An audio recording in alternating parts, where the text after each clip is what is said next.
Hello, welcome back to Venom Motorsports. Today we're going to be doing a carburetor swap on a Venom mini Jeep. This is the model with the motor that's in the front underneath the hood. You're going to need a couple tools. You're going to need a 10mm and an extension socket as well. I also brought some pliers just so I can turn off the fuel first. So that's the first thing we're going to start off with, is grab the fuel shutoff valve and turn it to the off position. Next thing you want to do on the carburetor, it's held down by the manifold. There's two bolts, there's one right here and one right here, so we're going to loosen those up first.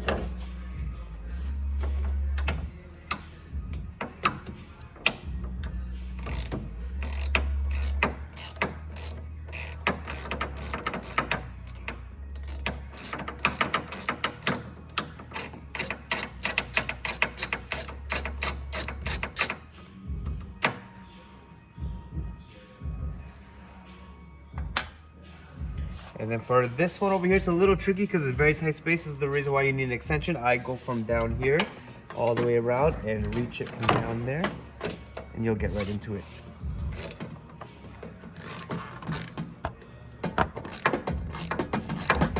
I'm holding onto the carburetor so it doesn't fall off once the screw comes out.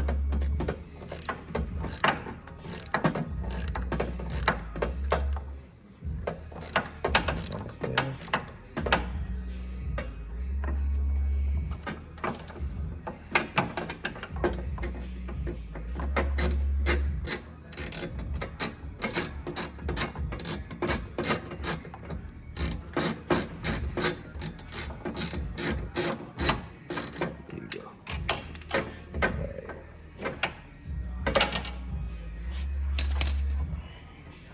Okay, so I'm just gonna leave that over there. I'm just gonna grab the little manifold that came off.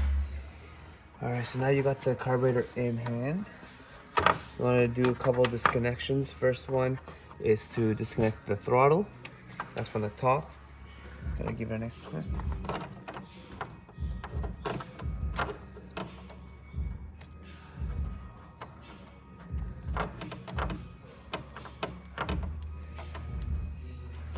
Be careful because it's spring loaded, so once it unscrews, it might just pop right out.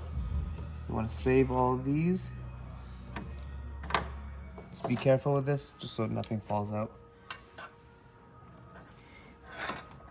And now at the bottom of the carburetor, there is also a hose that you just want to unplug.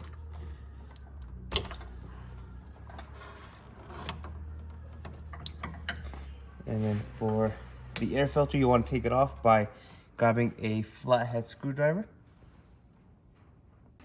Grab a flathead screwdriver. This is to take off the air filter. It's just the clamp that's holding it together. Just gotta loosen it. You don't have to take it all the way apart, and it'll just slide right off. So I'm gonna leave it right here. All right, and lastly, this is the fuel pump. You just want to disconnect that. So be careful, you might have a little bit of fuel in there. I have a little rag over here just to wipe down any excess fuel that comes out. And that's it. So you want to grab the new carburetor. I'm going to be using the same one because it's still a brand new one. And just reconnect everything backwards. So you want to take the fuel pump, connect it right to the fuel pump line, which is right here. Make sure you use the clamps so they're nice and tight. Grab your air filter. Slide it back in.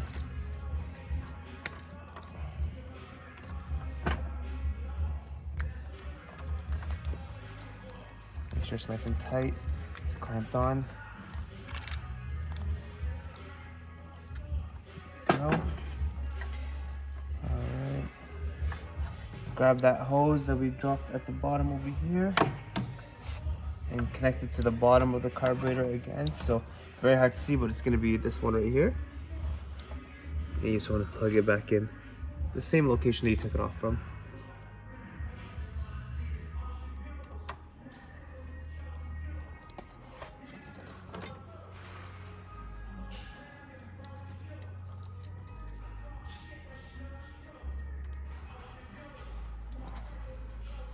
A little tricky because the clamps are on it, but once you have it all the way, it'll clamp right in. There it is. All right. And you want to grab your manifold again. Put it back in the same position they took it off. My gasket is still on the manifold over here, so I'm going to use the same gasket.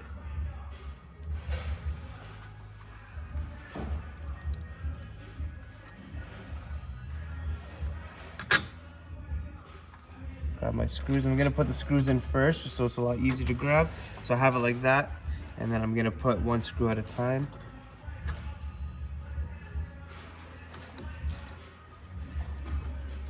Once I get them started a little onto the carburetor, I'll tighten it down shortly. There you go. Alright, so I'm just gonna grab my tool again so we can tighten it. And sneak in from the back again.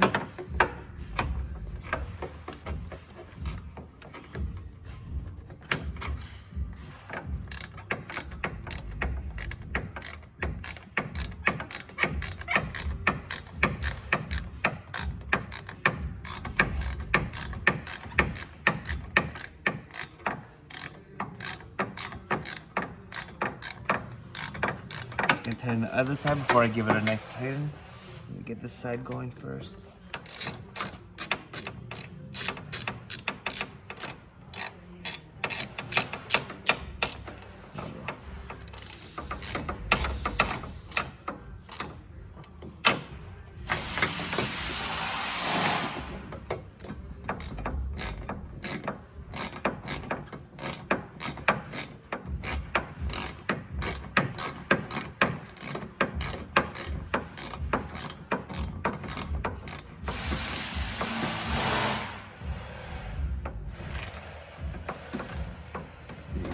Nice and tight.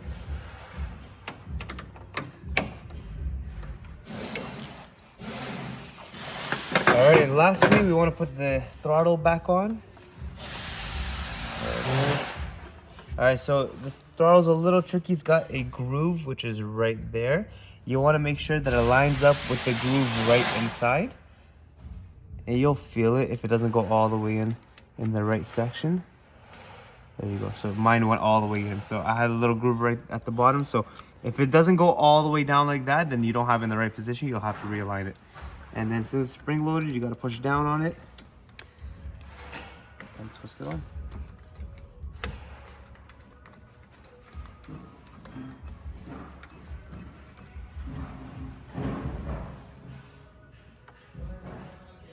There you go. Last thing you want to do is just don't forget to turn your fuel back on. Put it into the on position. Just like that. And there it is. That's how you do a carburetor swap on a Venom Mini Jeep with the motor in the front.